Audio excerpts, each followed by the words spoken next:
자, 지난 시간에 25장 생산과 성장에 대해서 보고 있었습니다. 즉, 어떻게 하면 경제가 성장하느냐, 그러니까 성장해서 잘 사는 나라가 되느냐, 또 이제 반면교사로 본다 그러면 어떻게 잘 못하면 경제가 퇴보하게 되느냐라는 거죠. 성장을 못하는 자, 그것도 알 수 있습니다. 실제 이제 경제란 게 가만히 있다고 해가지고 알아서 성장하는 건 절대 아닙니다. 절대 아닌 게 조금 좀 예를 들긴 좀 그렇지만 일본의 예를 본다 그러면 일본이 진짜 엄청나게 큰 나라였습니다.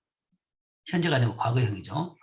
그러니까 한 10년 전만 하더라도 10년 전 그러니까 2010년만 하더라도 일본이 전 세계에서 G2인 거죠. 그러니까 미국 GDP가 미국 다음으로 컸고 그 다음에 예를 들어서 30년 전부터, 3, 40년 전부터 시작해서 전 세계적으로 일본이 미국 다음으로 컸고, 그 다음에 한 30년 전만 하더라도 일본이 미국을 추월한다라고 걱정을 많이 했습니다.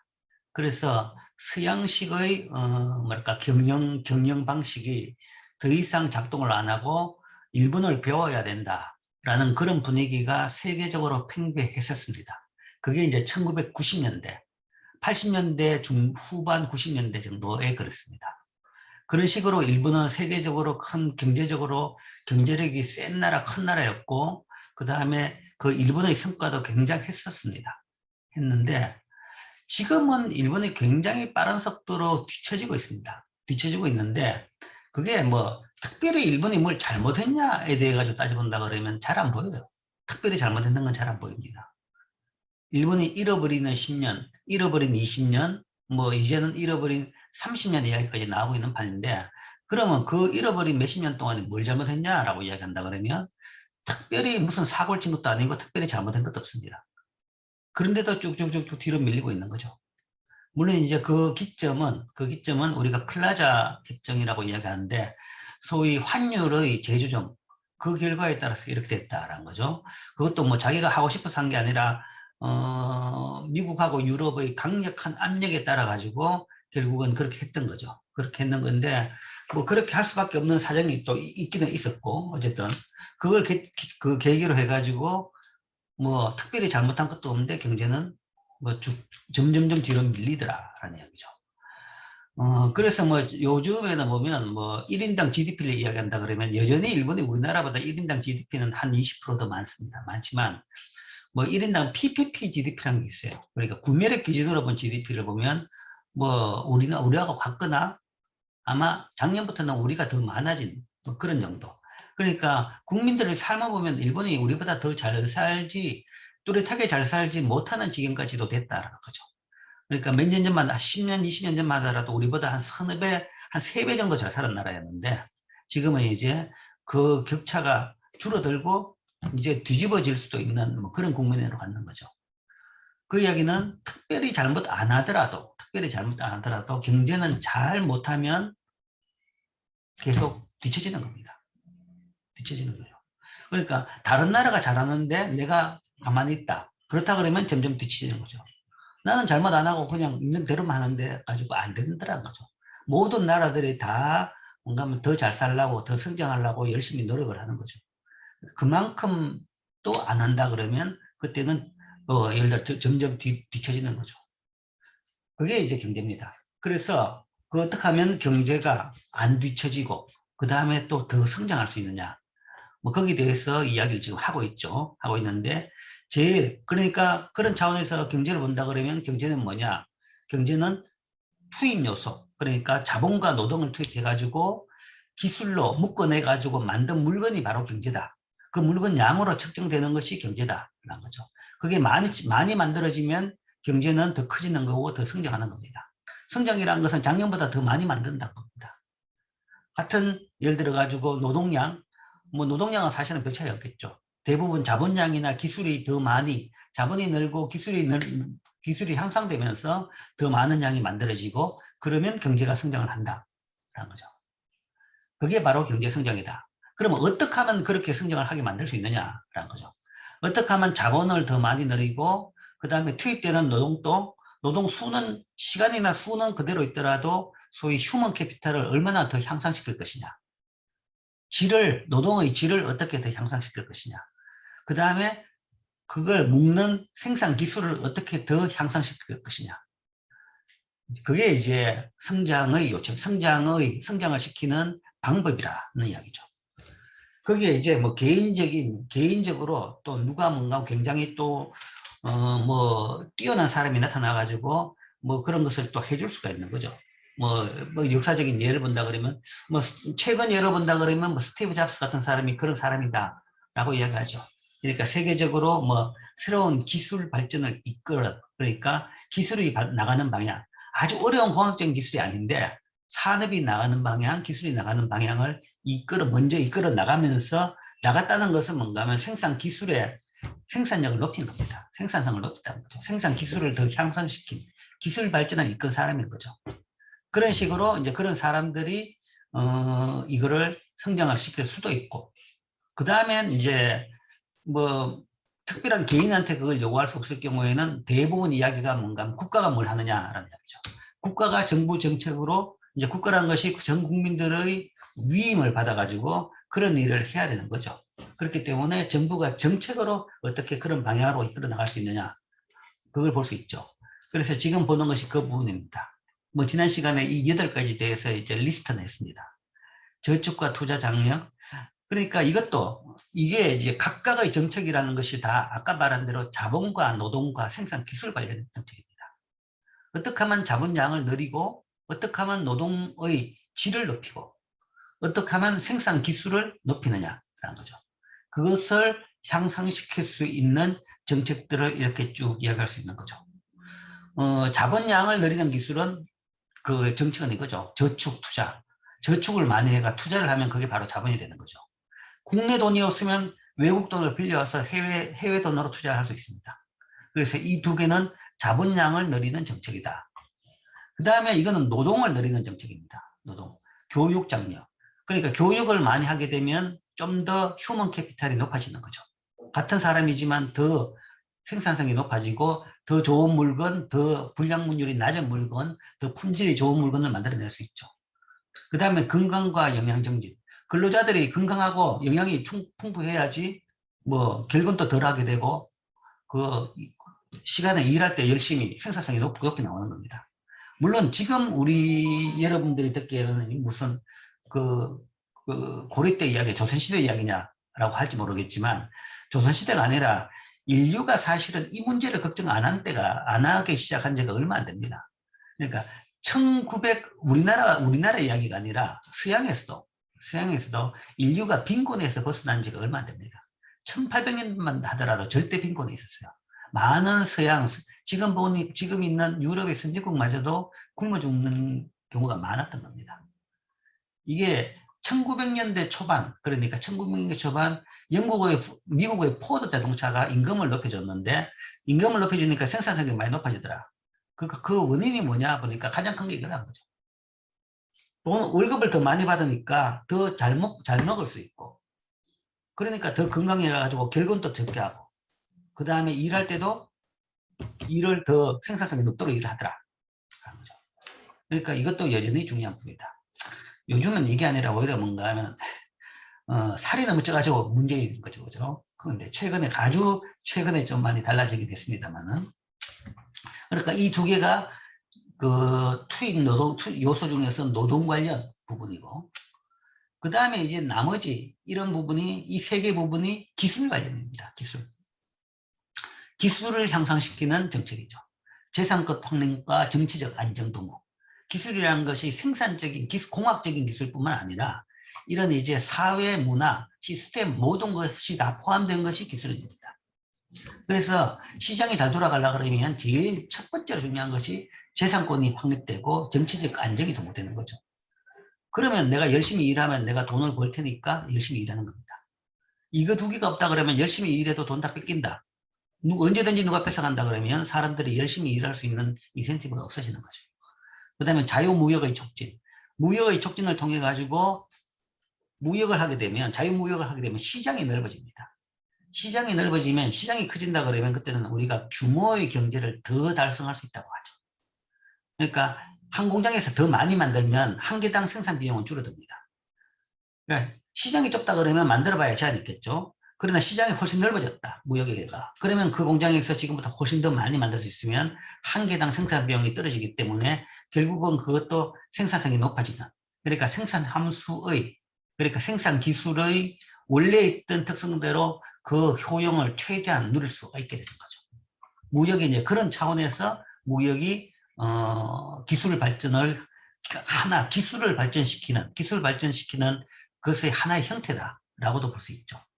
그 다음에 직접적으로 우리가 이야기하는 연구개발 장려, 그러니까 R&D, 기술개발, 이런 것들이 다 기술개발 쪽의 부분입니다. 기술개발 쪽의 부분도. 그 다음 마지막 8번째는 인구에 대한데, 인구는 사실은 이제 좀 여러 가지 면이 있습니다. 아까 이야기했던 투입되는 노동이 늘어나는 부분도 있고, 그러나 이제 1인당 국민소득을 본다 그러면 오히려 1인당 국민소득을 낮추는 요인도 되기도 하고, 그 다음에 이제 인구의 또 어느 규모도 또 중요하게 됩니다. 규모도. 어느 정도 커야지 뭔가 하면 그 나라 경제가 뭐 나름대로 뭔가 하면 자생성을 가질 수 있고, 거기서 뭐랄까 뭐 창조적인 아이디어들도 나올 수 있고, 그런 정도 규모 자체 뭐 그런 차원에서도 볼 수 있는 문제입니다. 그래서 이건 좀 복잡한 문제죠. 어쨌든 요거 두 개는 투자, 요거 두 개는 노동, 요거 세 개는 기술에 대한 이야기입니다. 그 다음에 마지막은 좀 다른 이야기고, 복합적인 이야기고, 그걸 지금부터 이제 좀 더 상세하게 해보겠습니다. 이 8가지에 대해서. 그래서 이번 시간에는 이 8가지에 대해서만 이야기를 하겠습니다. 자, 저축과 투자의 장려. 왜 이게, 성장을 시키냐. 결국은 자본을 늘리는 거죠. 이게 미래의 생산성을 높이는 방법입니다. 지금보다 많은 자원을 투자해서 자본재를 생산하는 것이죠. 더 많이 자원을 투자해서 자본재를 생산한다. 실제적으로는 이렇게도 볼 수 있지만 또 다른 식으로 보면 한 나라에서 만드는 GDP라는 것이 있다. 총 물건이 있다. 그럼 그 물건 중에서 자본재 얼마나 쓸 것이냐라는 거죠. 쓴다는 것은 지출이죠. 그죠? 지출인데 소비, 지출 그런 거 볼 수 있는데, 민간이 쓴다 그러면 그건 다 소비입니다. 민간이 사용하는 거. 대부분 쓰고 버리는 거죠. 그 다음에 국가가 쓰는 것도 상당 부분이 소비입니다. 국가도 그와 비슷하게 써버리는 거죠. 근데 기업이 사용하는 것은 투자라고 이야기했죠. 기업은 그 물건을 쓰는 이유가 그 물건을 이용해 가지고 생산을 한다는 겁니다. 즉, 그 물건을 지금 안 쓰고 다음 기회의 생산을 위해 가지고 사용하는 거죠. 그러니까 기계란 것을 만들었다. 그러면 그 기계는 지금 당장 뜯어먹으려고 만든 것이 아니라 그 기계를 이용해 가지고 두고 내년에 물건을 만들기 위해서, 내년에 물건을 만들기 위해서 사용을 하는 거죠. 그래서 미래의 생산성을 높이는 겁니다. 미래의 생산을 위해서 사용하는 것이 투자인 거죠. 그래서 이 자본재를 생산해 가지고 미래의 생산성을 높이는 것, 이게 바로 투자입니다. 자원은 희소하기 때문에 자본재를 더 많이 생산하려고 그러면 당장에 소비할 재화의 생산에 대한 자원 투입을 줄여야 된다라는 거죠. 결국은 GDP가 있는데 얼마나 쓰고 얼마나 투자를 할 것이냐라는 건데, 투자를 늘리려고 그러면 쓰는 것을 줄여야 되는 거죠. 총량은 딱 일정합니다. 경제학에서는 경제학의 항상 그거죠. 제한된 양 중에서 어떻게 결정할 것인가 거죠. 양의 제한이 없다 그러면 그거는 우리가 고민할 문제가 아니죠. 근데 이제 총량은 제한되어 있다라는 겁니다. 자원은 희소하다. 원래 만들 수 있는 총량은 제한되어 있다. 그러니까 우리나라 가지고 있는 인프라, 투자, 자본, 인력, 이 내에서 총량은 제한되어 있다 그러면 그 생산된 중에서 얼마를 써버리고 얼마를 다음 기 생산을 위해서 사용할 것이냐 라는 거죠. 즉 자본재를 더 많이 생산하려고 그러면 쓰는 양을 줄여야 된다라는 겁니다. 소비를 줄이는 거죠. 그 줄인 소비를 우리가 저축이라고 하죠. 그러니까 총량 중에서 쓰는 것을 소비라고 그러고 여기서는 이제 전체 민간 정부 따질 필요 없이 다 합쳐가지고 총량이 있다. 그러면 사용했는 것은 소비고 주로 이제 가게에서 사용하지만, 그 다음에 사용 안 하고 남긴 것이 저축이죠. 남긴 것이 저축이고 그 저축이 투자로 가는 거죠.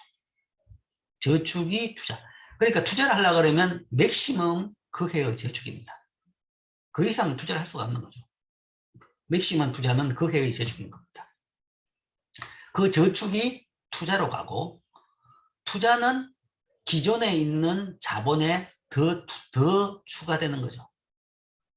자본이라는 것은 뭔가 하면 원래 투자가 아니라 그 태초에서부터 지금까지 계속 투자된 것들이 지금 쌓인 게 자본입니다. 물론 그렇다 그러면 뭔가 엄청 많겠네? 라고 하겠지만, 이제 거기에 이제 그 자본이 망가지는 부분이 있습니다. 망가지는 거. 그걸 우리가 감가상각이라고 합니다. 그러니까 자동차도 쓰다 보면 뭐 옛날에는 한 5년 쓰다가 버렸습니다. 요즘엔 좀 이제 품질이 좋아지고 한 10년 쓰다가 이제 교체를 하죠. 평균적으로는. 평균적으로는 뭐 한 10년, 그 정도 쓰면 자동차를 폐차를 합니다. 기계도 마찬가지입니다. 기계도 몇 년 쓰다 보면 뭔가 하면 이제 뭐 고장도 나고, 그래가 고치기도 하고, 버리기도 하고, 그 다음에 뭐 고장이 안 나더라도 다른 더 좋은 기계가 나와가지고 더 좋은 기계하고 이 경쟁이 안 되더라. 그렇다 그러면 이 기계는 버려버리고, 그러니까 생산량이 뭐 경쟁이 안 되도록 많이. 사람은 똑같이 일하는데 저쪽 기계는 뭔가 하면 이 양보다 두세 배가 나오더라. 그러면 여기에 이 기계에 붙어가지고 사람이 일하는 것이 임금비가 안 빠지는 거죠. 그렇다 보면 이제 그 기계는 버리고 새로운 기계, 좋은 기계로 바꾸는 거죠. 그런 식으로 기계는 감가상각됩니다. 고장이 나고 낡아서 버리기도 하고, 아니면 이제 품질이 상대적으로 떨어져 가지고 버리기도 하고. 그래서 자본이란 것이 계속 투자된 것이 다 모인 것이 자본인데, 그렇다고 뭔가 가만히 놔두면 자꾸 늘어나는 것이 아니라 계속 어느 정도 줄어드는 거죠. 줄어드는 것이고. 뭐 그 줄어드는 것이 사실은 엄청납니다. 기계료에 놓는 감가상각이 5년입니다. 그러니까 매년 20%만큼 줄어드는 거죠. 그 굉장히 아껴 쓴다 그래도 그 감가상각이 10년 되기가 힘듭니다. 뭐 자동차는 최근에 뭐 10년 정도까지도 쓰긴 하죠. 쓰긴 하지만, 그러나 평균적으로 봐가지고 10년 되기가 쉽지가 않죠. 쉽지 않죠. 그러니까 한 7, 8년, 6, 7년, 7, 8년 정도 하면 그냥 다 대체해야 된다는 거죠. 그러니까 자본이라는 것이 이렇게 계속 지금까지 쌓였던 기계료 투자의 합이지만 6, 7년만 투자를 안 하면 자본이 0이 되어버립니다. 거의 0이 되어버린다는 얘기죠. 그렇기 때문에 계속, 이게 뭔가 하면 아까 이야기했죠. 특별히 잘못한 게 없고, 특별히 잘못한 게 없는데 왜 경제가 성장을 잘 안 하냐. 그 이야기는 최소한 뭔가 하면 어느 정도는 투자를 계속 할 만큼, 그게 특별히 잘하는 것도 아니라는 거죠. 그만큼은 해야지 평균은 따라가는 겁니다. 그것마저도 제대로 안 한다 그러면, 그 양만큼 제대로 안 하면 경제는 금방 뒤처지게 되는 거죠. 금방 자본이, 그러니까 자본이 줄어들고 기계의 경쟁력이 떨어지면서 뭔가 하면 품질 경쟁력이 떨어져 가지고 그 공장, 그 기업은 시장에서 도태가 되면서 점점 경제는, 그런 회사들이 자꾸 늘면서 경제는 뒤처지게 되어버린다. 그래서 자본제를, 그러니까 투자를 하기 위해 가지고는 뭐 자본을 늘리기 위해서는 투자를 해야 되는 것이고, 그걸 투자를 하기 위해서는 자본제를 더 많이 생산해야 되는데, 그러려 그러면 소비를 줄이고 더 저축을 더 많이 해야 된다는 거죠. 그래서 저축과 투자라는 이야기입니다. 저축을 해서 그 저축된 부분 가지고 투자를 하는 거죠. 그렇게 되면 자본이 늘어나게 됩니다. 자, 그러면 이 저축률을 높이려고 그러면, 저축을 더 많이 하려고 그러면 어떻게 하느냐? 소비재의 생산에 필요한 자원의 양을 줄여야 된다는 거죠. 그 이야기는 뭐 일단 그럴수록 사람들의 소비를 덜 하도록 뭐 캠페인을 벌인다, 뭐 이런 것도 하나 있습니다. 우리가 이제 지금 먹는 것보다는 조금 우리가 허리를 졸라맵시다. 졸라매가지고 조금 더 저축해가지고 다음에 더 많이 만들어서 우리가 먹읍시다 라는 거죠. 아니면 더 후대를 위해 가지고 더 많이 키워서 더 번성한 미래를 우리가 물려줍시다. 뭐 이런 것도 하나의 캠페인이 될 수 있는 거죠. 그런 것들이 이제 하나의 또 방법입니다. 또한 더 많은 자원이 자본주의 생산에 투입되도록 한다. 하는 거죠. 뭐 그렇게 되면 더 많은 자원이 자본주의 생산에 투입되죠. 그 다음에 자본이 축적되고, 그러니까 저축률이 높아지면, 저축률이 이제 그렇게 높아지면 소비재 생산에 필요한 자원의 양은 감소하고, 대신에 생산재, 자본재 생산이 더 많아지는 거죠. 자본재 생산이 더 많아지면 자본이 더 많아지는 겁니다. 자본이 더 축적되는 거죠. 원래 들어간 만큼 더 늘어나서 자본이 더 축적되고, 그래 되면 자본량이 많다 그러면 생산성이 향상이 된다는 거죠. 그러니까 자본의 양이 많다는 것은 소위 이제 더 좋은 기계를 사용한다, 이런 개념으로 쓰면 됩니다. 이런 개념으로 이해하면 되는 거죠. 아니면 기계가 없이 손으로 하는 사람이 기계를 이용해 가지고 어떤 생산을 한다. 그러면 이때의 생산성은 1인당 생산성이라고 그랬죠. 근로자 한 명당 만들 수 있는 물건의 양은 손으로 하는 것보다는 기계를 쓰게 되면 훨씬 더 많이 만들 수 있는 거죠. 그래서 생산성이 향상되고, 생산성이 향상이 된다는 말은 바로 GDP가 높아지고 GDP 성장률도 높아지는 겁니다. 전해에 비해서 자본량이 더 늘어나면 거기에 따라 가지고 GDP는 성장을 하게 되죠. 그리고 작년보다 그 자본 늘어나는 폭이 더 늘어난다 그러면 성장률이 더 높아지는 거죠. 그것이 이제 성장할 수 있는, 저축을 늘리고 투자를 늘리고 자본을 늘려가지고 경제가 성장하게 되는 가장, 그러니까 경제 성장의 첫 번째 채널입니다. 첫 번째 채널이고 가장 중요한 채널입니다.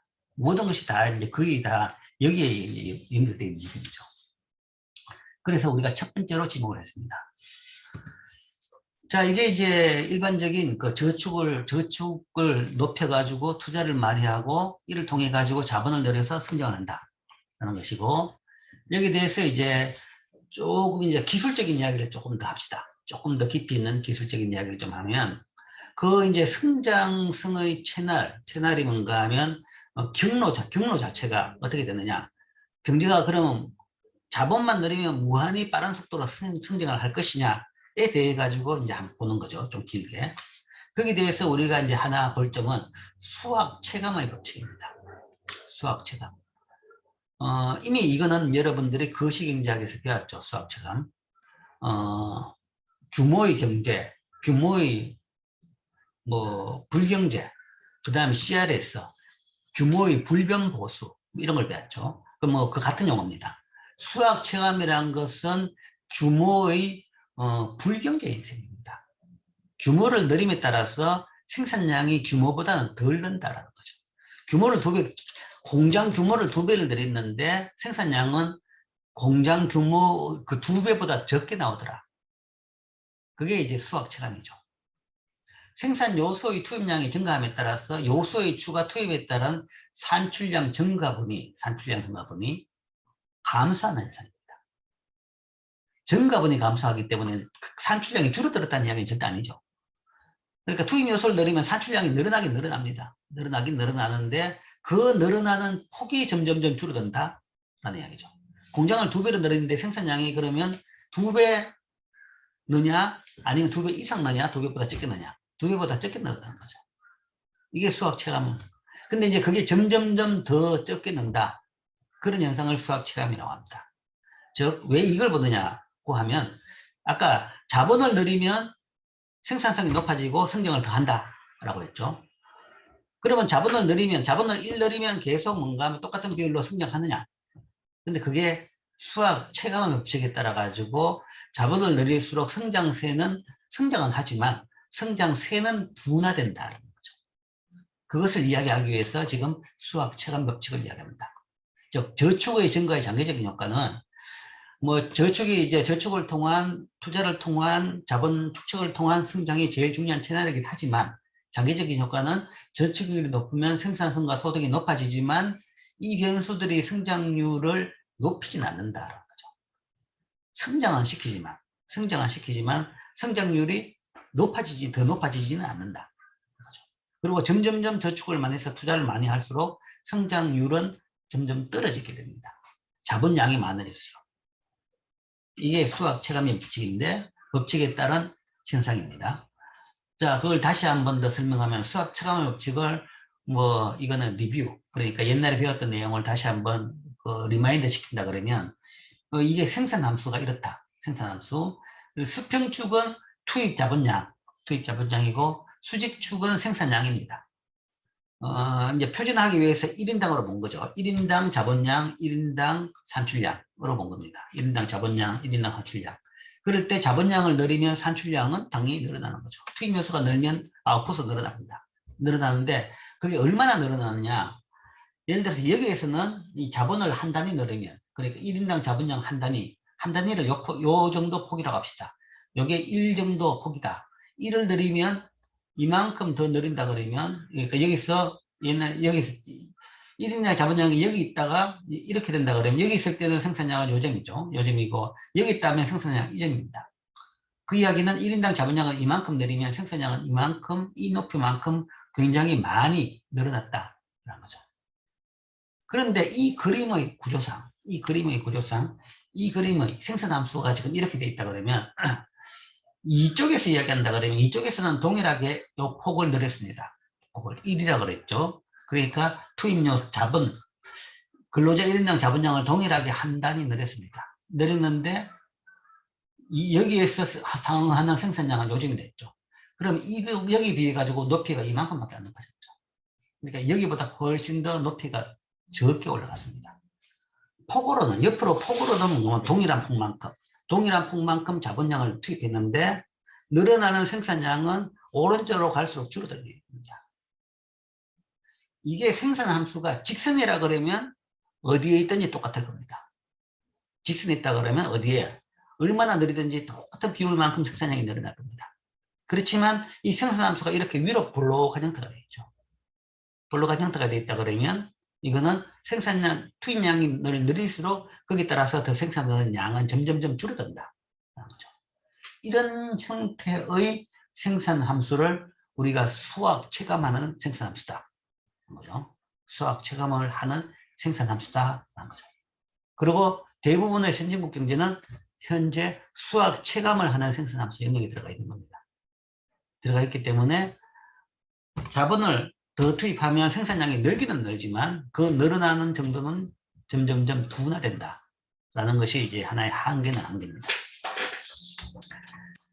자, 그래서 일반적으로 뭐 대부분 상식으로 가지고 있지만 개도국은 성장률이 빠르고 선진국은 성장률이 굉장히 낮더라라고 하죠. 선진국들은 경제 성장률이 3%만 되면 이 경기 과열이다라고 호들갑을 떨어댑니다. 떨어대는 것이 정상의 비례가 너무 높다는 거죠. 정상은 뭐 1에서 2%입니다. 선진국들은. 그런데 예를 들어서 중국 같은 나라에서 경제 성장률이 5%로 됐다. 그러면 그때는 뭐 엄청난 경기 불황이다, 뭐 경제에 문제가 됐다고 야단납니다. 5%인데도 불구하고. 그 나라는 그러니까 아까 말한 그 그림에서 왼쪽에 있는 나라죠. 아주 왼쪽에 있는 나라이기 때문에, 그러니까 1인당 자본량이 낮은 나라입니다. 거기서는 투입이 조금 되면 성장이 굉장히 많이 돼야 되는 나라입니다. 많이 돼야 하는 나라인데 그만큼 안 되기 때문에 5%는 낮다라고 이야기하는 것이고, 선진국들은 대부분 저 오른쪽에 있는 거죠. 오른쪽에 있기 때문에 1 들이게 되면 예를 들어서 뭔가 어쨌든 한 1, 2% 정도가 맞는데 그것보다 훨씬 더 많이 되면 이거는 경제 능력에 비해서 너무 과열됐다라고 이야기하는 겁니다. 그래서 이제 나라 간의 뭐 성장률의 차이, 나라 간의 성장률의 차이, 그게 이제 경제 발전 단계에서 본다 그러면 일반적으로 경제 발전 초기의 나라일수록 성장률은 높을 수가 있고, 그것도 뭐 잘해야지 없죠. 뭐 안 하고 있으면 다 0입니다. 마이너스입니다. 마이너스지만 잘하면 발전 단계 초기에는 굉장히 성장률을 고도 성장이 가능하다 하는 것이고, 어느 정도 성장해가지고 선진국에 근접하게 된다 그러면 그때부터는 경제 성장률은 떨어집니다. 떨어져가지고 현재 이 선진국들의 성장률은 아까 말한 대로 1, 2% 정도가 평균입니다. 자, 거기에 대해 가지고 우리가 이제 하나 이야기하는 것이 따라잡기 효과를 이야기할 수 있죠. 자, 이제 이게 나온 게 뭐 이 용어와 그다음 이 용어가 이렇게 경제학 원론이랄까 경제 성장론에 아주 하이라이트 되는 큰 이유가 이제 우리나라 때문에 그렇습니다. 우리나라 경제 성장에 대해 가지고 굉장히 논란과 논쟁이 많았습니다. 세계적으로. 성장론을 연구하는 사람들이 자, 경제 그전까지는 이제 경제는 이제 미시 중심으로 해가지고 자국 중심으로 보다가 이제 세계 경제, 무역도 많아지고 세계 경제 간에 뭔가 하면 교육도 많아지면서 뭐 저렇게 빠르게 성장한 나라가 보이는 거죠. 그러면 왜 그 나라가 성장을 했느냐 하는 거죠. 물론 우리나라 이전에 이제 그런 나라가 있긴 있었죠. 일본이, 아까 말한 일본이 이제 그런 예였습니다. 일본은 예인데, 일본에 대해 가지고는 이제 서구 경제학자들도 다른 시각으로 본 거죠. 일본은 그러니까 2차 대전 이후에 굉장히 빠른 진짜 고도 성장을 한 나라였습니다. 나라였는데, 일본은 개도국이 성장한 케이스는 아니라는 거죠. 일본은 이미 2차 대전을 일으킨 나라입니다. 경제력이 없으면 전쟁을 못 일으켜요. 그러니까 2차 대전 때 이미 뭔가 하면 항공모함을 만들고 비행기를 다 만들어가지고 전쟁을 치르던 나라였죠. 치르던 나라였는데 전쟁으로 온 나라가 다 깡그리 부서지면서 거의 그 옛날, 개도국 수준으로 나라가 그냥 가버렸던 거죠. 그래서 그 나라에 있는 공장이라든지 인프라라든지 그런 건 다 개도국으로 갔을지 모르지만 사람은 선진국 사람이 그대로 있었던 거죠. 그 선진국 사람이라는 게 딴 게 아니고 그만큼 기술과 그 다음에 뭐 지식을 가지고 있었던 거죠. 그렇기 때문에 뭐 사회가 되고 그 다음에 이제 뭐 더 넓은 시장이 또 확보됨에 따라 가지고 빠르게 이제 회복을 했다라고 하는 거죠. 그렇기 때문에 일본이 성장을 했다라고 보는 거기 때문에 일본의 성장이 다른 나라들에게 따라갈 롤 모델로 보기도 힘들었는데, 그래서 뭐 저거는 뭐 독특한 경우다라고 보고 있었는데, 우리나라하고 그때는 이제 소위 포 드래곤스라고 이야기합니다. 네 마리의 용의 성장. 그러니까 한국, 타이완, 대만, 그 다음에 홍콩, 싱가포르. 이 네 나라죠. 이 네 나라가 굉장히 빠른 속도로 성장을 했습니다. 성장을 하는 걸 보고, 야, 쟤들은 왜 저래 빠르게 성장을 하지? 하는 거죠. 근데 이제 처음에는 뭐 좀 그렇겠지라고 하는데, 보니까 이제 굉장히 80년대, 90년대 이렇게까지 계속 빠른 속도로 성장해가지고 따라오기 시작하는 거죠.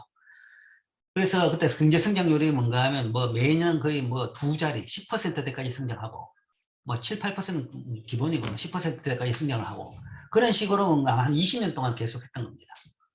하다 보니까, 야, 저 나라들은 어떻게 성장을 하느냐, 라는 것을 이제 공부하고 연구하기 시작했던 거죠. 근데 이제 거기에 대해 가지고 이제 뭐 여러 가지 논의가 나옵니다. 자, 공통점을 찾아보자. 그러니까 자, 유교 문화권이라서 그렇다. 뭐 이런 이야기가 나오기도 하고. 그 다음에 뭐 예를 들어서 뭐 인적 자원이 우수했다. 뭐 인적 자원이 우수했는데 그럼 과거는 왜 그 인적 자원이 다른 것도 없는데 왜 지금 성장하느냐. 그것도 이제 또 문제가 되는 거죠. 그래서 어쨌든 뭐 여러 가지 논의가 있었는데 뭐 지금 보기에 뭔가 하면 이제 뭐 그래도 교과서적으로 분류되는 것은 바로 이 캐치업 효과다라는 거죠. 뭐 이 논리가 나오니까 이제 우리는 사실 상당히 기분이 나빴어요. 듣는 사람 입장에서는. 우리가 우월하고 우리가 열심히 하고 다른 사람보다 열심히 하고 뛰어났기 때문에 성장을 했다라고 생각했는데, 뭐 열심히 하는 건 맞죠. 그런데 이제 이거는 조금 플레인하게 봐가지고 아까 본 생산 기술의 특성상 그럴 수가 있었구나라는 거죠. 가난한 상태에서 출발한 나라들이 부유한 상태에 있는 나라들에 비해서 성장률이 높은 경향 또는 높을 수 있는 상태, 이런 것을 따라잡기 효과라고 합니다. 자, 가난한 나라는 생산성이 낮죠. 생산성이 낮습니다. 왜 생산성이 낮냐 그러면, 노동 생산성이 낮냐고 하면 자본이 없기 때문에 그렇습니다. 자본이 적기 때문에. 자본이 적다는 것은 기계가 없는 거죠. 기계가 없으면 다 손으로 하는 겁니다. 그러면 한 사람당 만들 수 있는 것이 굉장히 적은 거죠. 이런 상태에서 자본을 조금만 투자해도 근로자들의 생산성이 크게 양성됩니다. 뭐 좀 극단적인 예지만, 예를 들어 가지고 뭐랄까, 면직기가 없다. 면직기. 그러니까 옷감을 짜는 기계가 없다. 그렇다 그러면 배틀 가지고 옷감을 짜는 거죠. 배틀 가지고 옷감 짜는 거에다 뭔가 면직기 하나 갖다 놓으면 면직기 한 개가 뭔가 하면 사람 1000명, 몇천 명 몫을 합니다. 사람 몇천 명이 배틀 가지고 짜는 양을 뭔가 하면 면직기 한 대가 그냥 해버리는 거죠. 면직기 한 대에 사람 한 사람부터 가지고 하는 겁니다. 그럼 사람 한 사람당은 면직기라는 자본을 이용하게 되면 한 사람의 생산성은 거지대의 생산성에 비해 가지고 몇천 배 올라갈 수 있는 거죠. 그러니까 이 배틀에 있는 생산성이 낮은 이런 가난한 나라에 있는 나라에 면직기를 갖다 주면 뭐 갑자기 비약적으로 생산성이 높아지는 겁니다. 그 다음에 뭐 예를 들어 가지고 뭐 봉제를 한다. 옷을 만든다. 천을 만들었다. 그 다음 단계는 뭔가 하면 그 천을 잘라 가지고 옷을 만들죠. 뭐 디자인은 딱 있다. 그런 경우에 옷을 만들 때도 그냥 사람 손으로 한다 그러면 가위 가지고 잘라가지고 그 다음에 손으로 실 바느질을 해가지고 옷을 만들죠. 그거를 소위 미싱을 준다 그러면 미싱을 뭐 표준말 뭐라고 하는지 모르겠습니다. 재봉틀이죠. 재봉틀을 준다 그러면 그때는 뭔가 하면 두두두둑 하면서 만들 수 있는 옷 양이 10배, 20배, 수십 배 올라가는 겁니다. 수십 배 올라가죠. 그러니까 이 재봉틀이라는 자본만 주면 근로자의 생산성이 10배, 20배 올라가는 거죠. 그렇기 때문에 이때 가난한 나라는 이제 성장을 시작한다 그러면 그때는 빠르게 성장할 수 있다라고 합니다. 자본이 적기 때문에 빠르게 성장할 수 있다. 그래서 여기 있는 겁니다. 자본을 요만큼만 들여도 생산량이 이만큼 확 늘어난 겁니다. 그런데 이제 이게 계속 갈 것이냐? 계속은 안 간다는 이야기죠. 계속은 안 간다는 것이, 그래서 이까지 갔다? 그러면 그 다음에는 일 들이면 더 높아지는 폭은 더 낮아지는 겁니다. 그 다음 옆으로 가면 점점 더 낮아지죠. 여기 가면 이렇게 낮아지는 겁니다. 그러니까 초기에 못 살 때는 자본 조금만 집어넣어도 생산성이 굉장히 높이, 성장이 빨리 되는데 점점 그 늘어나는 폭은 줄어든다. 물론 다시 그 나라가 퇴보해가지고 뒤로 갔다 그러면 더 성장세를 높일 수는 있겠죠. 그런데 계속 높아지기는 쉽지가 않다. 그러니까 개도국들의 빠른 성장, 뭐 옛날에 포드래건스도 그랬고 우리나라도 그랬고 그 다음에 중국도 그렇죠. 중국도 뭐 예를 들어서 한 5년 전만 하더라도 경제 성장률이 2자리였습니다. 2자리인데 그때는 한 자리로 떨어지면 큰일 날 줄 알았습니다. 그래서 뭔가 하면 10%, 12%에서 한 자리로 떨어졌다. 그러면서 뭔가 하면 세계적으로 좀 걱정을 했죠. 그러다가 이제 뭐 8%까지 떨어졌다. 뭐 7%까지 떨어졌다. 지금은 이제 5% 얘기가 나옵니다. 5%가 떨어졌다. 그게 특별히 잘못해가지고 뭐 조금 잘못했는 부분이 있어가 더 떨어진지는 모르겠지만 특별히 잘못 안 하더라도 기본적으로 성장을 하면서 뭔가 하면 성장세는 그렇게 떨어진다는 거죠. 그것은 그렇게 고도 성장의 바탕이 된 것은 기술적인 따라잡기였다. 그럼 왜 그렇게 쉽게 성장이 됐느냐? 자본을 또 조금 투자하면 따라 쉽게, 그러니까 생산성이 크게 높아질 수 있더라. 그럼 그 자본을 조금 더 투자한 것은 소위 말해서 따라잡기 효과다. 그러니까 우리가 만든 자본도 아니고 외국에서 재봉틀을 수입해가지고 집어넣으니까 생산성이 높아지는 겁니다. 처음에 재봉틀을 만드는 기술, 그걸 이용해가지고 그걸 하는 것은 하나의 기술인 거죠. 지금은 이제 그런 기술에 대해 가지고 어떤 특허권을 달라고 하는 나라는 아무도 없죠. 분명화된 기술이기 때문에. 그 정도는 진짜 분명화된 기술이죠. 그거는 이미 뭔가 아마 선진국들이 그걸 다 만들었습니다. 그 옛날에 산업혁명기에 처음에 면직기를 만들고, 그 다음에 뭐, 미싱이라는 게 일본 회사죠. 거기서 뭔가 하면 재봉틀을 만든 겁니다. 만들어가지고, 소위 뭔가 하면 옷을 만드는 과정이 훨씬 더 생산성이 높아진 거죠. 그러면 그 나라들이 그때 옛날에 만들었던 기술 발전의 과실을 뭔가 하면 과실만을 그냥 가지고 온 거죠. 가지고 와서 그냥 그걸 가지고 이용을 할 수 있었던 거죠. 그렇기 때문에 따라잡기라는 겁니다. 그러니까 이때 쓰는 기술이라는 것은 기술 아니면 장비, 기계라는 것은 우리가 만든 거, 우리가 고안한 것이 아니라 앞에 나갔던 나라들이 고안하고 만든 것들이죠. 그걸 쉽게 들고 와가지고 범용으로 물건을 만들기 때문에 빨리 성장을 할 수 있다. 그런 것을 우리가 이제 따라잡기 효과라고 합니다. 그런데 이 선진국들은 부유한 나라는 생산성이 일단 높습니다. 생산성이. 그러니까 성장률이 높은 게 아니라 생산성이라는 것은 1인당 국민소득이라고 생각하면 됩니다. 1인당 생산성이 높으니까 1인당 국민소득이 높죠. 생산성이 높다 그러면 자본의 추가 투자로 생산성이 더 이상 크게 늘어나지는 못한다는 거죠. 아까 그림의 오른쪽에 있는 겁니다. 더 이상 크게 늘어나지 못하더라. 그러니까 여기는 돈을 더 투입한다고 해가지고 더 생산성이 높아지는 게 아니다. 왜냐하면 이미 제일 좋은 기계를 쓰고 있습니다. 이미 제일 좋은 기계를 쓰고 있는 거죠.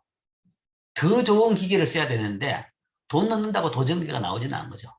더 좋은 기계를 쓰려고 그러면 지금부터 기술 발전을 시켜가지고 더 좋은 기계를 만들어가지고 써야 됩니다. 외국에서 쉽게 사올 수 있는 게 아닌 거죠. 그렇기 때문에 이때는 추가 투자로 생산성이 크게 증가하지는 못합니다. 그렇기 때문에 선진국들은 성장률이 낮고 개도국은 뭐 빠르게 성장한 나라는 성장률이 굉장히 높을 수가 있더라.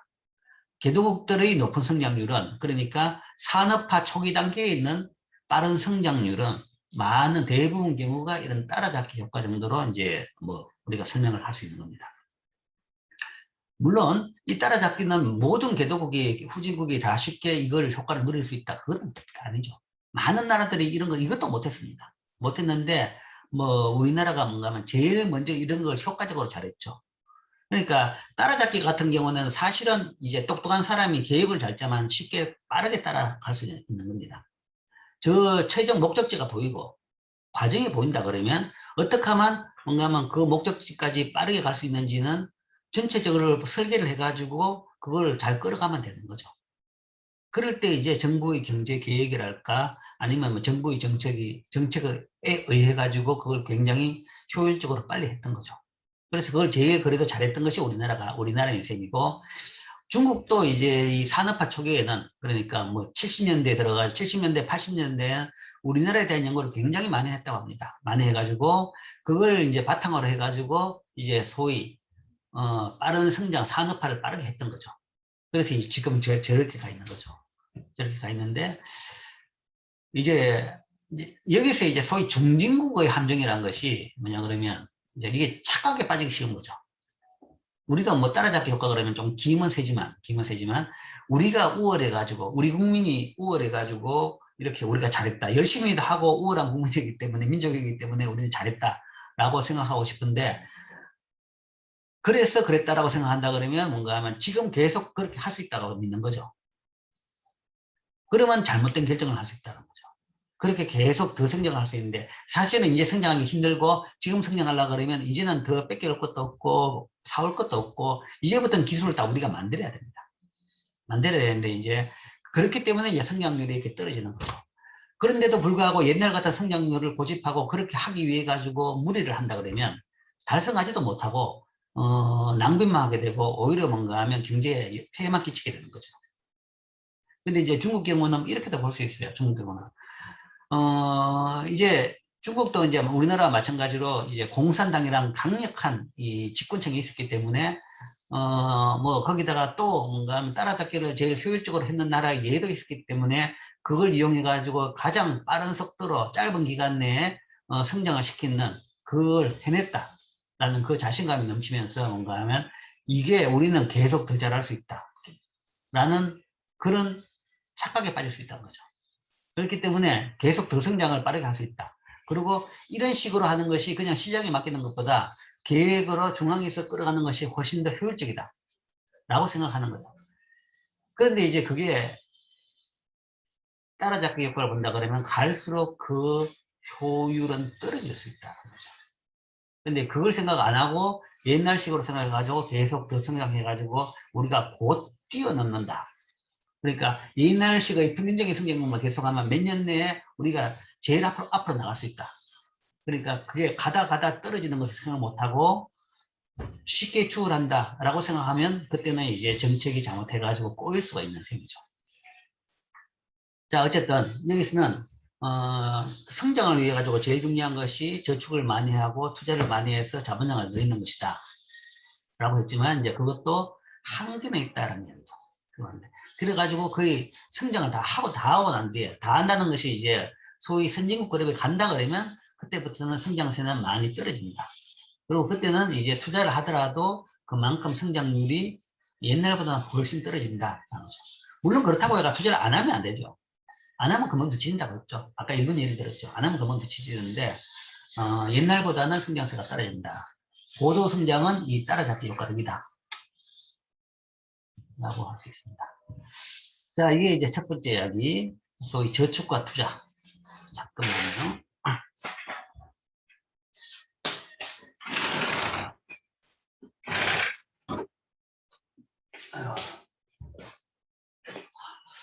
아이고, 학교 바깥에 조경을 한다고 지금 시끄러운 소리가 좀 났네요.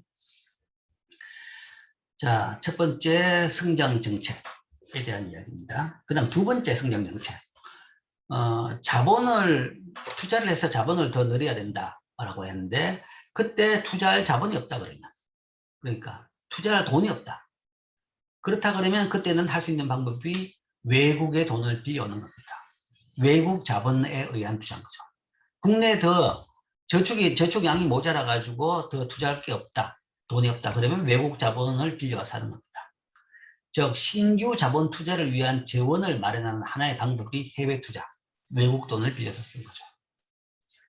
그걸 이제 우리나라 기업이 외국 돈을 빌려올 수 있고, 빌려오는 것도 하나의 방법이고, 아니면 외국의 직접 투자를 받는 것도 하나의 방법이죠.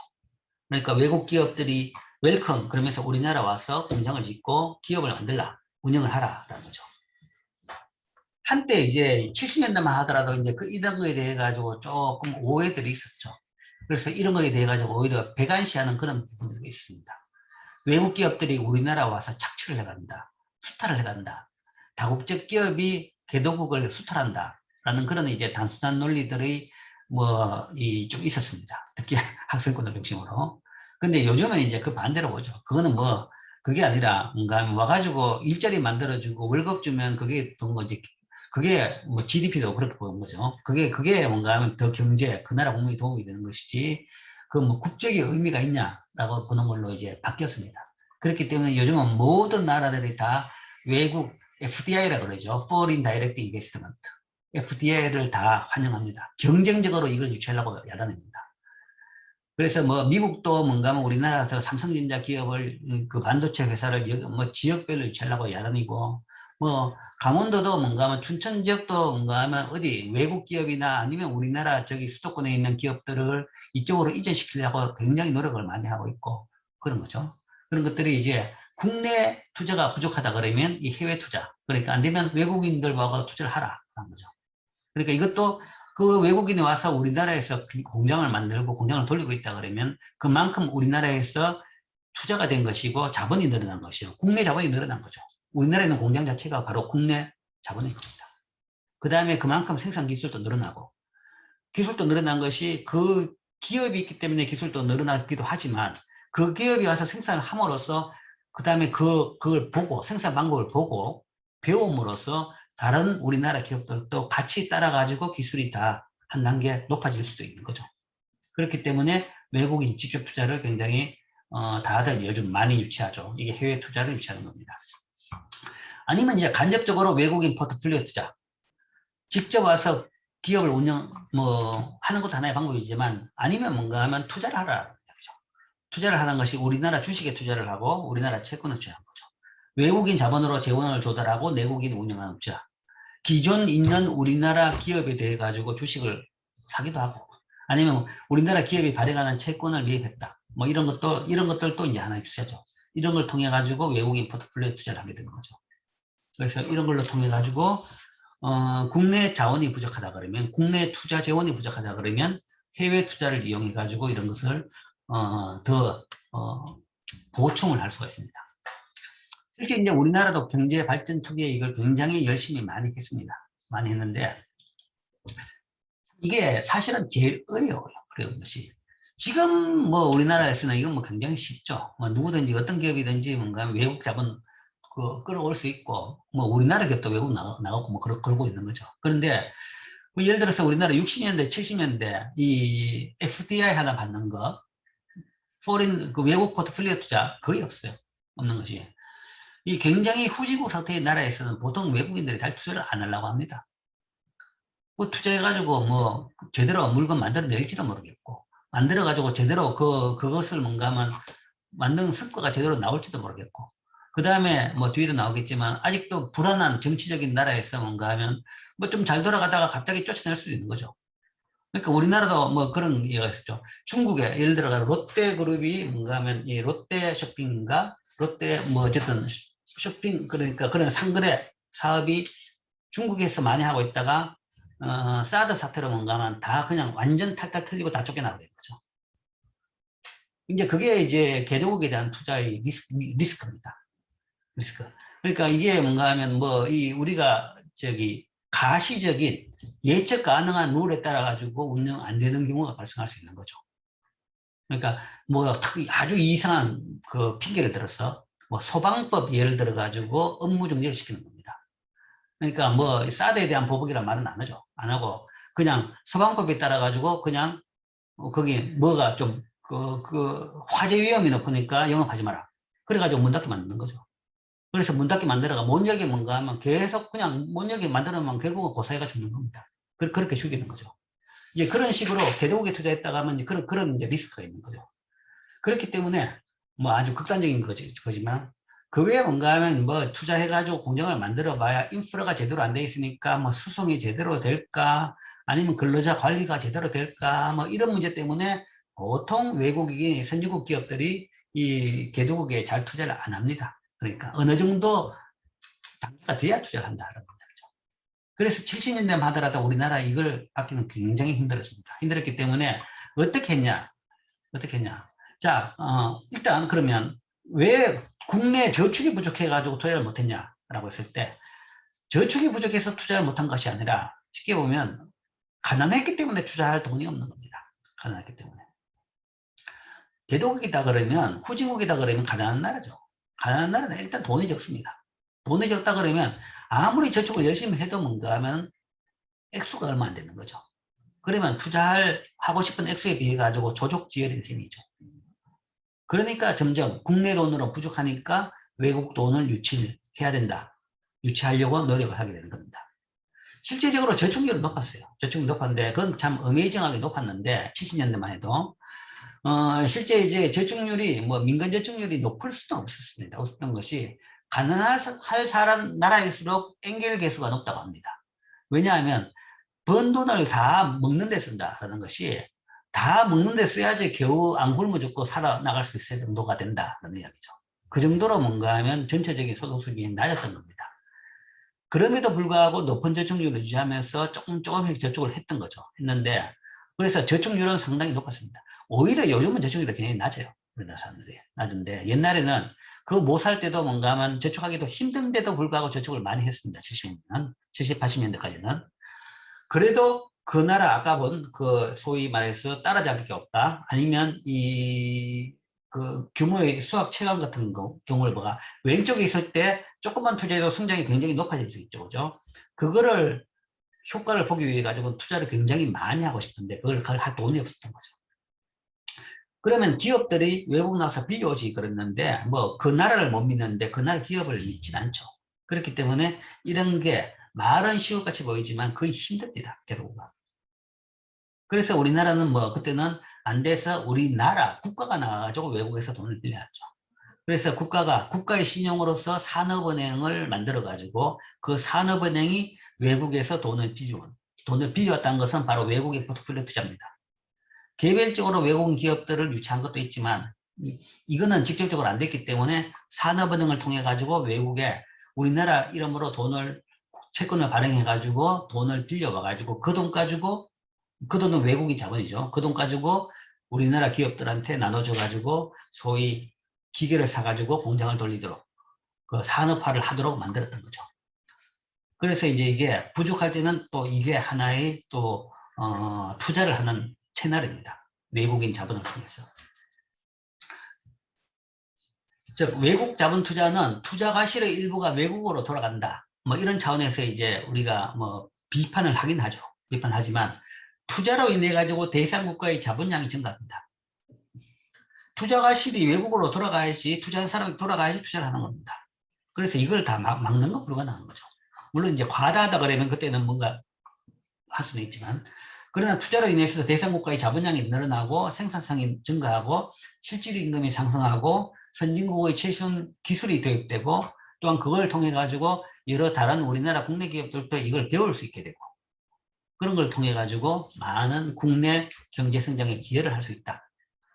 꼭 보는 거죠. 그렇기 때문에 지금은 이제 대부분 외국 자본 투자에 대해 가지고 긍정적으로 보는 셈입니다. 그런데 이제 그게 개도국 입장에서는 그렇게 외국 자본 유치가 쉽지가 않다라고 했죠. 그래서 이제 그런 어려움을 조금이나마 들어주기 위해서 만든 세계적인 기구가 월드뱅크입니다. 세계은행. 월드뱅크는 민간은행이 아닙니다. 민간은행도 아니고 중앙은행도 아니고 UN 산하기관입니다. UN이 국제연합이죠. 국제연합 산하의 그 경제기구로서 소위 목적이 가난한 나라들에 대한 외국인 자본 투자를 장려하고 선진국에서 조성된 자금을 저개발국에 대출해주고 투자를 장려하고 저개발국이 자원을 가장 효율적으로 쓸 수 있는 방법을 자문하는 그런 기능을 하기 위해서 만든 은행입니다. 그래서 은행이라 그러면 돈을 빌려준다. 그러면 세계은행에 누가 예금을 하느냐? 예금을 받는 은행은 아닙니다. 예금은 안 받고, 그러니까 선진국들로 각취를 받죠. 선진국들한테 돈을 받아가지고, 객출을 받아가지고, 물론 무상으로 받죠. 나중에 갚아야 될 돈은 아니고, 그냥 객출입니다. 객출을 받아가지고, 그 돈 가지고, 이제 못 사는 개도국에 이런 자원으로 돈을 빌려줍니다. 돈을 빌려주거나, 뭐, 무상으로 주기도 하고, 빌려주기도 하고, 하는 거죠. 그래서 우리나라도 여기에서 이런, 이 관련 기기, 월드뱅크도 있고, 그 다음에 ADB, 아시아 지역에는 그 아시아 디벨롭먼트 뱅크, ADB도 있고, 아니면 IBRD, 그 국제 개발은행, 이런 것도 있고, 이런 것들에 의해 가지고, 뭐 우리나라도 70년대만 해도 이 돈을 받아가지고 아파트도 짓고, 아니면 인프라도 하고, 뭐 여러 가지도 많이 했습니다. 그래서 이런 것들이 이제 개도국에 돈을 빌려주는 그런 은행입니다. 그래서 70년대, 80년대, 70년대만 하더라도 80년대까지 됐습니다. 여기서 돈을 우리가 얻어가지고, 빌려가지고, 뭐 투자를 하고, 인프라를 하고 있는데, 지금은 이제 우리나라는 이제 여기다가 돈을 이제 기여하는, 각출하는 이제 그런 입장으로 이제 바뀐 셈이죠. 자, 그게 이제 세계은행입니다. 월드뱅크. 이 세계은행과 IMF가 사실은 이제 뭐 전후 세계 질서, 2차 대전 이후 세계 경제 질서의 구축을 위해 가지고 만든 기관입니다.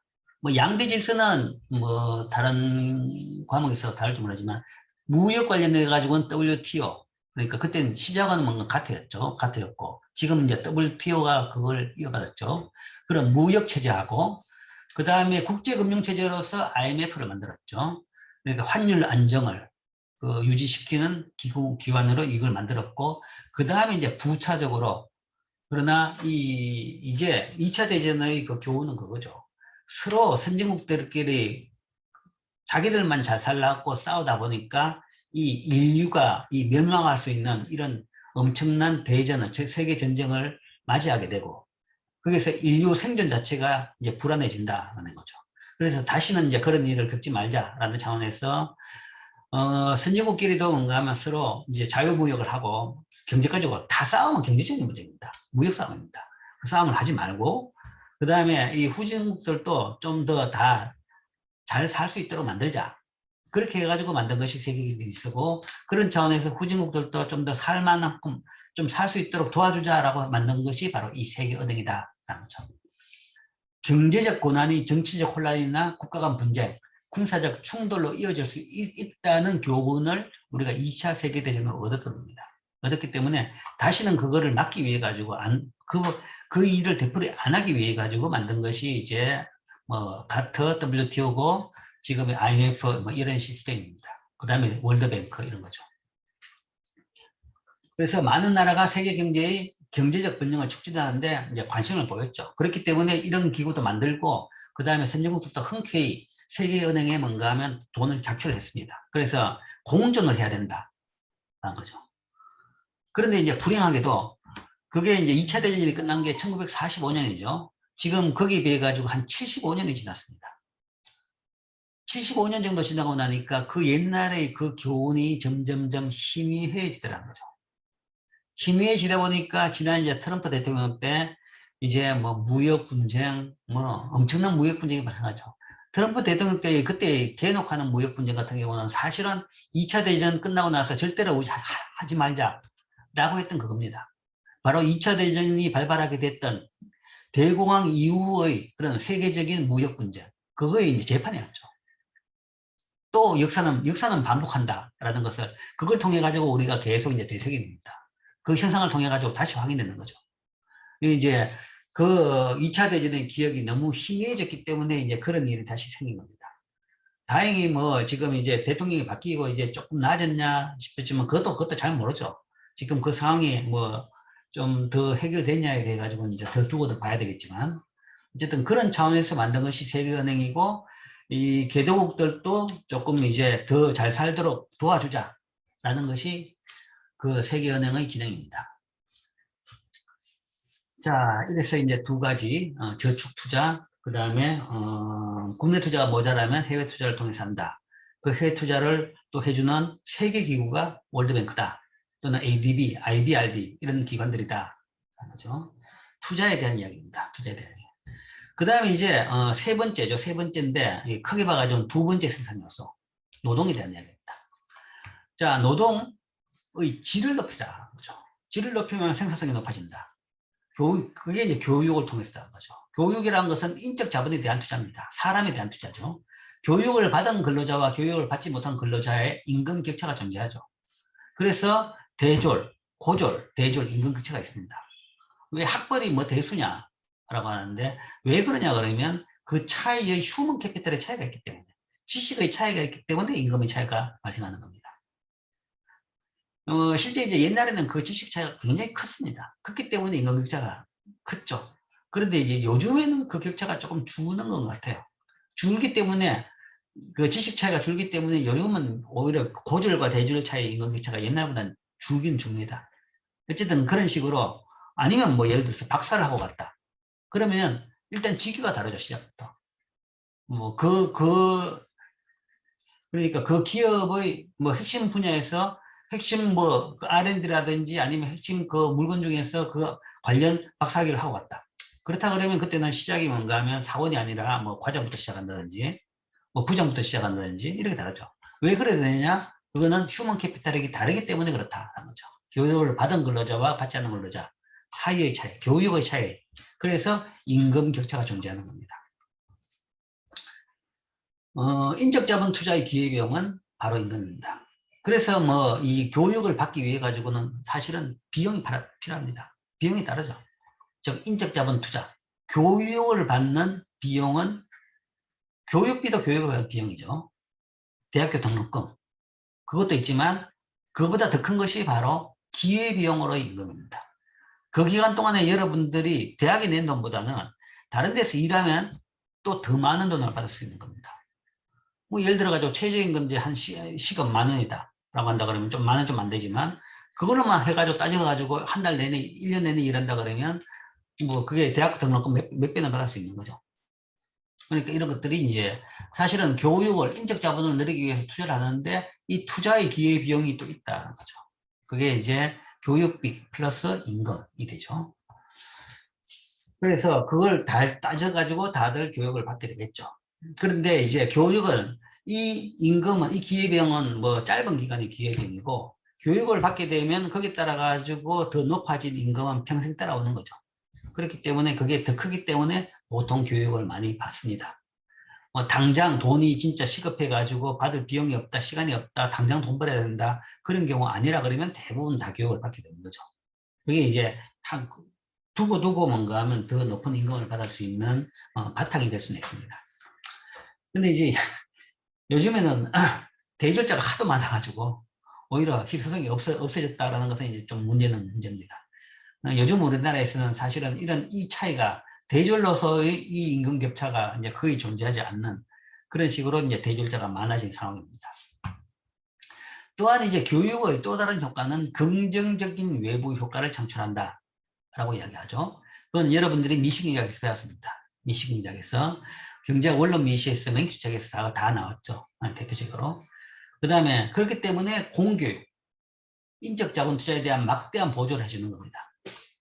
이런 이유 때문에, 그 다음에 이런 것 때문에 뭔가 하면 교육을 안 받을지 모르기 때문에, 그럼에도 불구하고 이 효과가 굉장히 크다.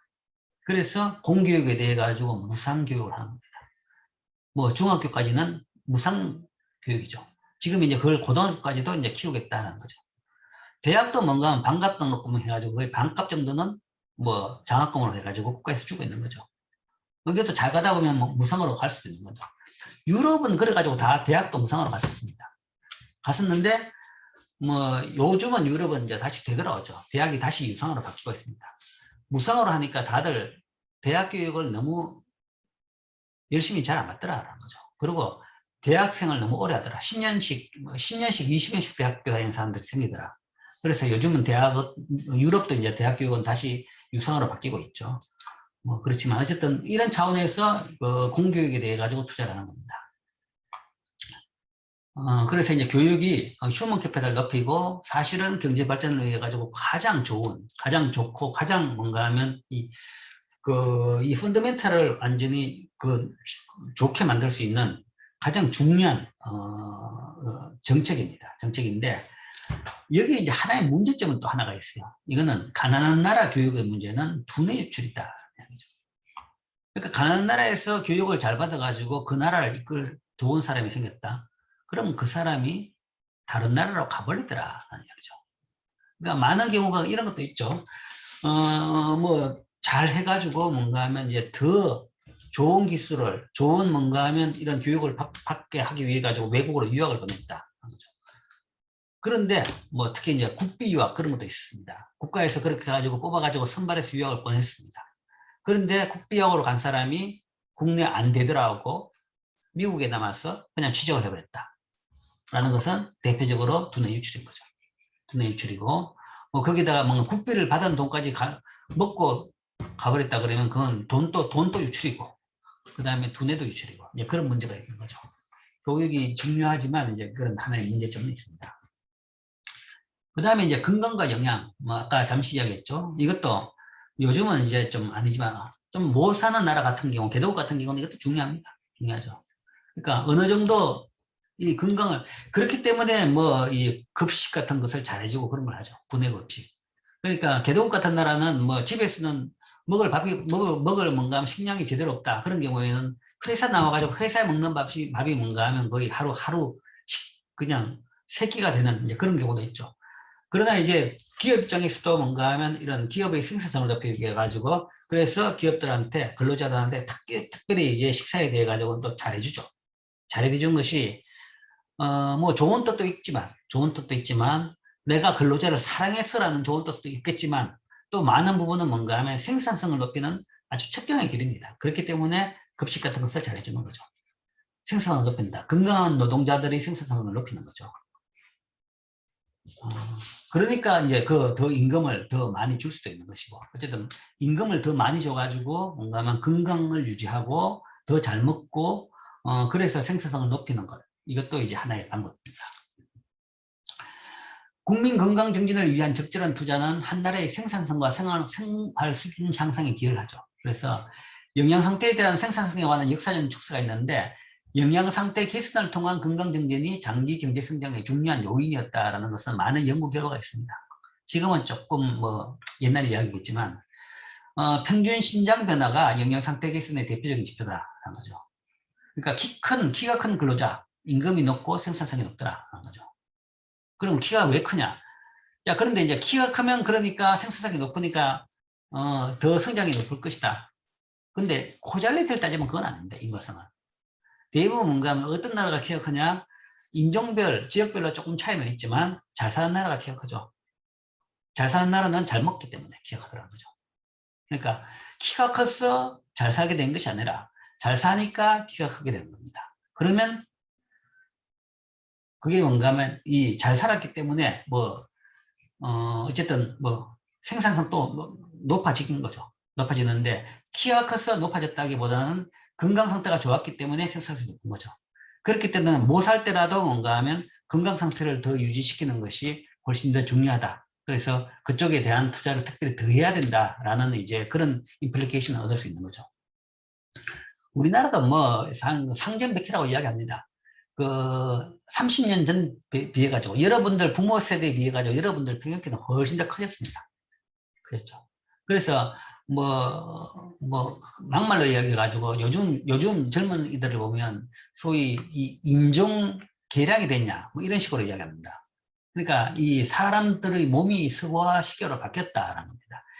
옛날에는 뭔가 하면 이 한국 사람 그러면 좀 땅따리하고 뭐 옆으로는 조금 그렇고 뭔가 하면 그런 얼굴도 조그맣고 뭐 어쨌든 그런 전형적인 모습이 있었습니다. 모습이 있었는데 요즘은 다들 키도 크고 몸도 어깨도 쫙 벌어지고 보기 좋죠.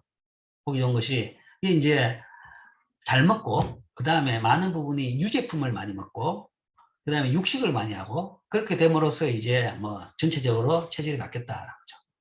그런 걸 보면 이런 생각도 들어요. 이 인종에 따라 가지고 사람들 체질이 다르고 다 다르다는 것이 뭐 차이는 있겠지만 그렇게 크진 않다는 겁니다. 그러니까 뭐 우리나라 키도 이제 평균 키도 많이 커져가지고 서양 사람들하고 큰 차이가 안 날 정도로 됐다는 거죠. 물론 이제 북극 같은 나라들은 예외지만 그런 나라하고는 좀 차이 나지만 미국 같은 나라하고 평균 키를 봐가지고는 큰 차이가 없을 정도로 젊은 사람들은 그렇게 됐어요. 그런 거죠. 그게 반해가지고 일본은 사실은 일본 사람들의 키는 별로 안 크더라고요. 근데 그게 아마 식습관의 차이가 있었던 것 같아요. 우리나라 같이 일본은 그렇게 빠른 속도로 육식을 안 늘렸죠. 안 늘리고 그 소식을 많이 하는 그런 습관이 계속 있었던 거죠. 어쨌든 건강과 영양도 건강한 근로자들의 건강을 유지해가지고 생산성을 높이면서 경제 발전을 촉진시키는 그런 역할을 했더라 볼 수 있죠.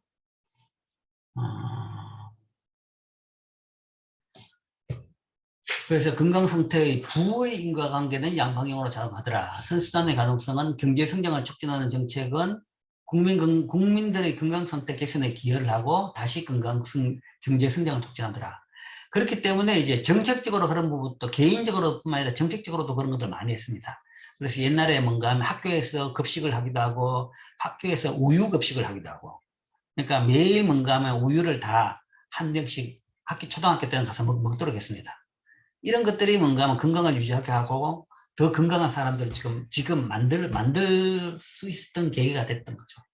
뭐 생산성을 높인다 그 이야기는 조금 뭐 그걸 말 표현하기가 좀 그렇지만 어쨌든 그걸 통해 국민 전체의 경제 그 건강 수준을 높일 수 있는 그런 방법이 됐던 거죠.